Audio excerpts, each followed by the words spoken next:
YCP అభ్యర్థి Gudivada Amarnath Gajuwaka local manifesto విడుదల చేశారు. అన్ని సామాజిక వర్గాలకు న్యాయం చేకూరేలా ఆధునికరమైన బస్ స్టాప్లు, పార్కులు, మైదానాలు, మొక్కల పెంపకం, ఇండస్ట్రియల్ ఏరియా అభివృద్ధి, వివిధ సామాజిక వర్గాల భవనాలు, కళ్యాణ మండపాలు, ఫ్లేవర్ వంతెనలు, పాదచార వంతెనలు, శ్మశాన వాటికలు, పొల్యూషన్, రోడ్లు, చిన్న తరహా పరిశ్రమల నైపుణ్యత, మరెన్నో గాజువాక అభివృద్ధులు జరిగే పనులను మేనిఫెస్టోలో విడుదల చేశారు.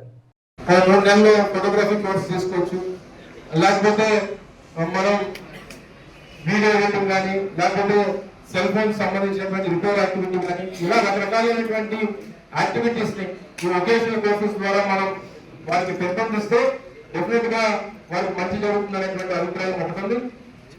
సో దాంట్లో ఎన్నో చెప్పినట్టు చదువుకున్నటువంటి రోజుల నుంచి ఇండస్ట్రీతో వారికి ఇంట్రాక్ట్ అయ్యేటువంటి అవకాశం కల్పించి వారికి ఏ రకమైనటువంటి భవిష్యత్తు కావాలని కోరుకుంటున్నారు.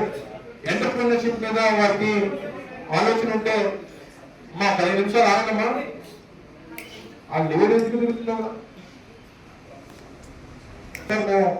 కాంపిటేటివ్ ఎగ్జామ్స్ కి ఎక్కువగా ప్రిపేర్ అవ్వాలనుకుంటున్నాం. మాకు ఒక సెంటర్ లాంటిది ఏదైనా ఉంటే బాగుంటుంది అనేటువంటిది ఆలోచన చేసి మీరు చేస్తే బాగుంటుంది అని చెప్పి కూడా చాలా మంది అభిప్రాయాన్ని వ్యక్తపరిచారు. సో దానికి సంబంధించి కూడా వాళ్ళకి కెరియర్ ప్లానింగ్ సంబంధించినటువంటి హాట్ లైన్స్ అలాగే కోచింగ్ ఇన్స్టిట్యూషన్స్ ని ఎంకరేజ్ చేసి గాజువాకలో కూడా కోచింగ్ ఇన్స్టిట్యూషన్ ఎగ్జిస్టెంట్ ఉన్నటువంటి వారితో పాటు మరింత పేరున్నటువంటి సంస్థలను తీసుకుని వచ్చి వారికి ఉపయోగపడేటువంటి దానికి మనం పెట్టడం అలాగే ఎలాగ ముఖ్యమంత్రి గారు ఆలోచనకు అనుగుణంగా గతంలో